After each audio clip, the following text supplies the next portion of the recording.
I'm Emily and I'm a student at the Aveda Institute of Minneapolis. Today I'm going to demonstrate how to do heat curls on yourself with a curling rod. So to begin, I'm going to brush my hair through with my Aveda paddle brush. I'm getting it nice and smooth, starting from the ends, working all the way up the head. And now that I have that nice and smooth, I'm going to section a portion of my hair away. So I'm gonna do about 1 inch or 2 inches of hair, depending on how much hair you have and how thick it is. So I'm gonna twirl that around and clip it away with duckbill clips.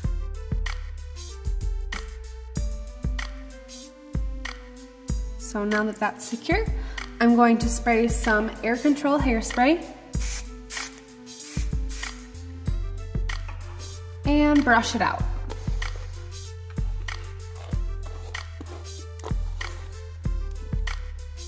Now this is my curling rod. It's really easy to use. If you don't have a curling rod at home, you can use a regular curling iron and just keep it together. What you do is you wrap your hair around the rod, like so. Just twirling it around and around. And I'm gonna hold for about 1, 2, 3. And I get this really nice, beautiful curl. And I'm gonna move over to the other side and start 2 curls over here. So again, just wrapping that hair around.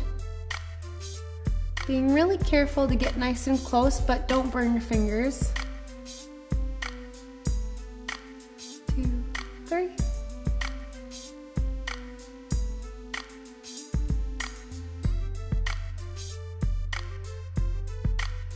And if you feel like the hair is kind of starting to fall down the wand, just kind of push it up with the hair that you're holding on to.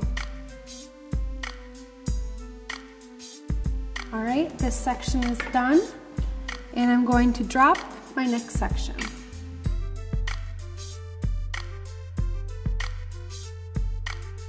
So just using my fingers to part that out.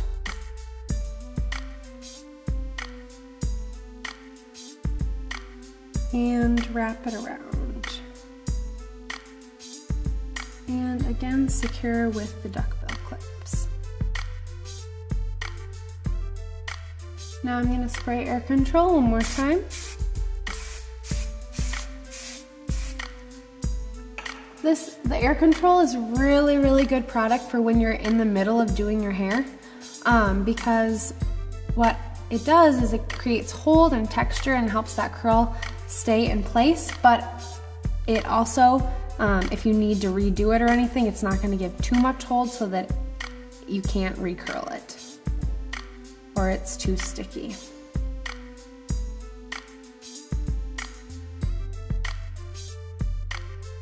So I'm just taking little sections.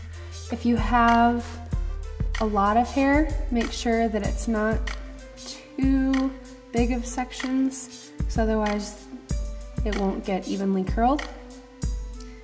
And if you have really thin hair, you can do bigger curls, depending on how big you want your curls to be as well.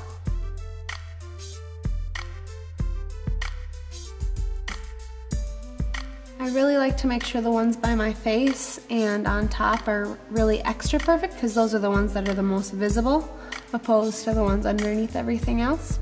So just take a little extra care on those ones. Alrighty, perfect. Now I'm going to drop my last section of hair on top. You really want to make a little bit smaller curls if you want to, just so they're really defined, because the top part's the most important part, because that's what most people see. So I'm going to just kind of comb my fingers through my hair and make sure everything's nice and smooth. Spray my air control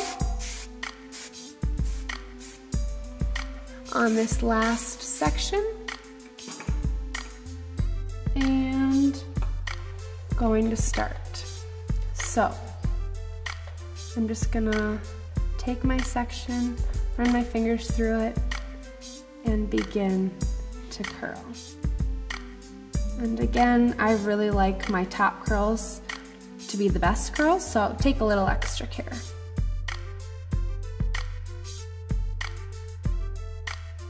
As you can see, you just get a really pretty ringlet there.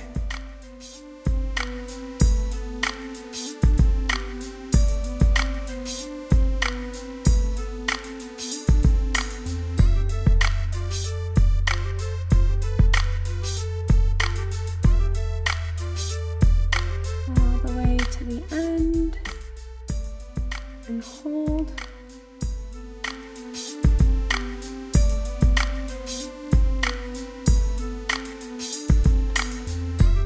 So now that I've completed my curls, what I'm going to do is use a little bit of the Light Elements smoothing fluid.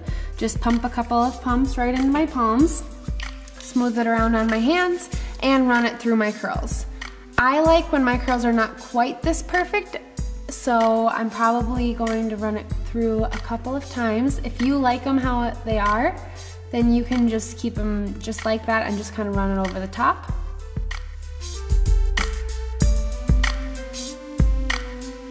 And in the back. And now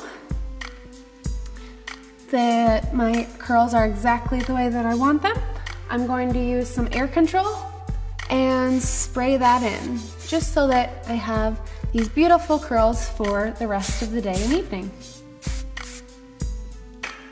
And I like to just kind of shake my head a little bit, shake the hair out, work the product in, and now my curls are all finished. I hope this hair tutorial was helpful, and I will see you next time.